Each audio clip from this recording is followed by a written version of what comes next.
Welcome, seekers of Middle-earth's hidden lore.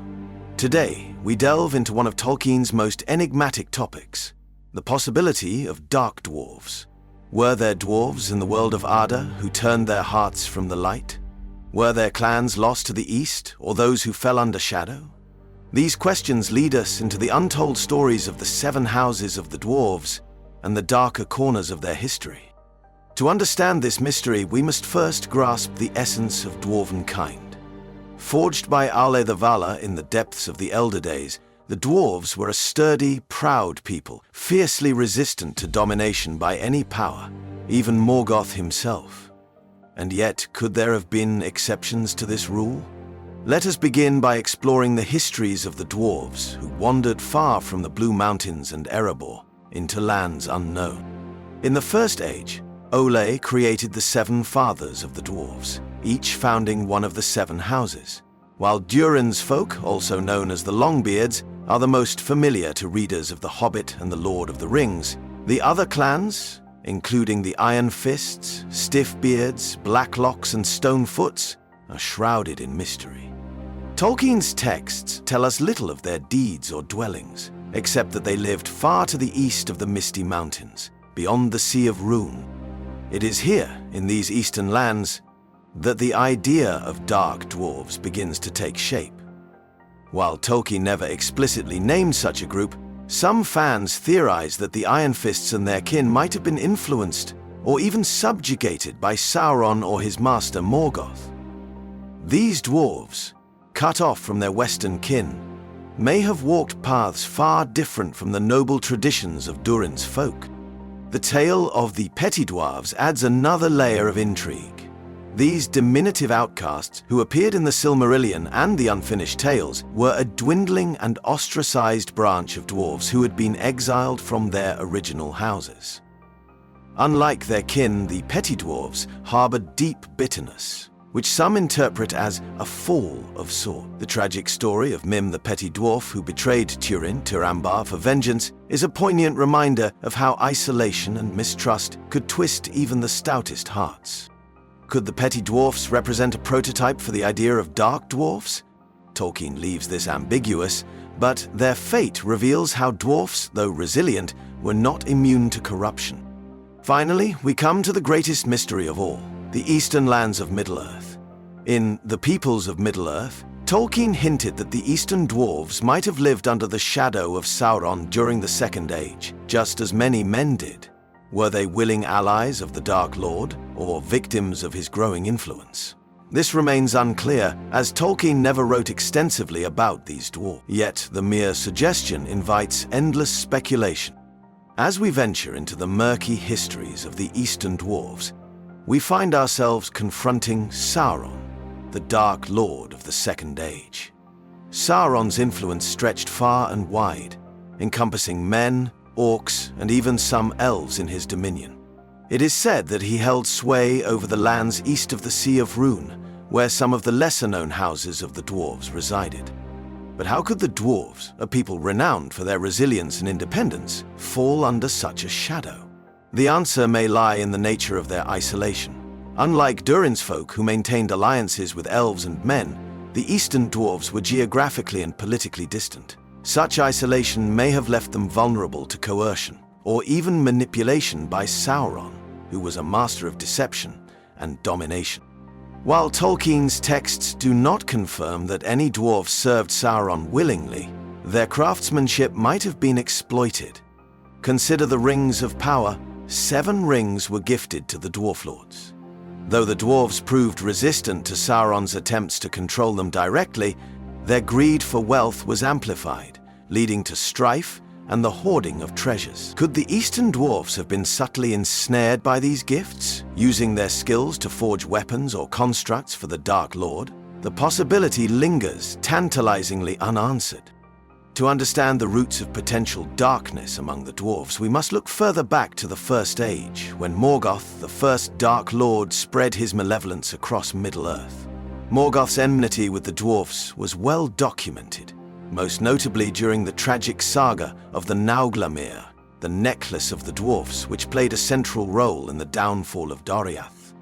Even so, some dwarves, especially those dwelling far from the Western wars, might have been less antagonistic toward Morgoth. As noted in the War of the Jewels, Morgoth's corruption extended into many lands beyond Beleriand. Did he encounter and corrupt isolated dwarven enclaves during his campaigns? The texts are silent, but Tolkien's mythology leaves room for interpretation. Returning to the petty dwarves, their tragic existence may offer a glimpse of what dark dwarves could look like in Middle-earth. These outcasts had no connection to Morgoth or Sauron, but their greed, bitterness, and isolation made them a cautionary example of how a people can falter when they stray from their roots. Mim, the most infamous of the petty dwarves, betrayed Turin Turambar to Morgoth's forces, leading to the downfall of the outlaw band. His actions were not born of allegiance to darkness, but rather personal vendettas and a deep-seated mistrust of other races. Yet his story illustrates how even a noble race like the dwarves could be marred by internal struggles. In Tolkien's world, the concept of dark dwarves is more symbolic than literal. They represent the dangers of isolation, greed, and moral decay. Whether through the petty dwarves, the Eastern dwarves, or the influence of the Rings of Power, Tolkien wove a narrative of how darkness could creep into even the most steadfast hearts. In the end, the idea of dark dwarves aligns with Tolkien's larger themes, the constant struggle between light and shadow, and the choices individuals and peoples must make in that battle. One of the defining traits of dwarves in Tolkien's mythology is their steadfastness. Aule, their creator, imbued them with a will so strong that even the Rings of Power, tools crafted by Sauron himself, could not dominate them entirely. Instead of falling into servitude like men, the dwarves succumbed to greed and an obsession with their treasures, a subtler form of corruption, but still rooted in their nature. This resilience suggests that outright dark dwarves, wholly aligned with evil, would be an anomaly in Tolkien's legendarium. Even the most tragic of dwarves, such as Mim, acted from personal motives rather than allegiance to Morgoth or Sauron.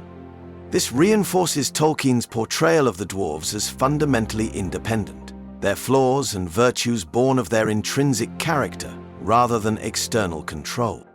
The lands east of the Sea of Rune remain one of Middle-earth's great enigmas. Tolkien himself admitted that much of Middle-earth's geography and history lay beyond the reach of his written works. These lands, inhabited by unknown peoples and creatures, provide a fertile ground for speculation. Were there dwarves in these eastern realms who succumbed to Sauron's influence? Perhaps they were not servants, but reluctant collaborators, crafting weapons under duress or providing material support out of necessity rather than loyalty. Such scenarios align with Tolkien's tendency to portray moral ambiguity in Middle-earth, where not every act is purely noble or entirely wicked. The Eastern dwarves might also have developed a culture distinct from their Western kin, one shaped by different pressures and alliances. This divergence could lead to misunderstandings or even conflicts with the free peoples of the West, further feeding the idea of dark dwarves in the collective imagination. The concept of dark dwarves fits neatly into Tolkien's recurring themes of light versus shadow and the power of free will. In his letters, Tolkien often emphasized the importance of moral choices. Darkness, in his world, is not an inherent state, but a corruption born of surrender to selfishness or despair. The dwarves of the East, the petty dwarves, and even the Longbeards under the sway of their rings all represent variations on this theme. Their stories remind us that even the strongest wills can falter when driven by greed, isolation, or pride. Yet, their resistance to outright domination by Sauron underscores Tolkien's belief in the enduring capacity for resilience and redemption. Dark dwarves, as a concept, remain an unwritten mystery in Tolkien's works, a tantalizing glimpse into what might have been. While the texts provide hints, they leave much to the imagination. This ambiguity is part of what makes Tolkien's world so enduringly captivating. By leaving certain stories untold, he allows readers to ponder and speculate, creating a sense of depth and wonder. Ultimately, the idea of dark dwarves serves as a mirror for the struggles faced by all peoples in Middle-earth. The the constant tension between greed and generosity, isolation and fellowship, despair and hope. Whether through the tragic fate of Mim or the unseen choices of the Eastern Dwarves, these stories remind us of the complexity and richness of Tolkien's legendarium.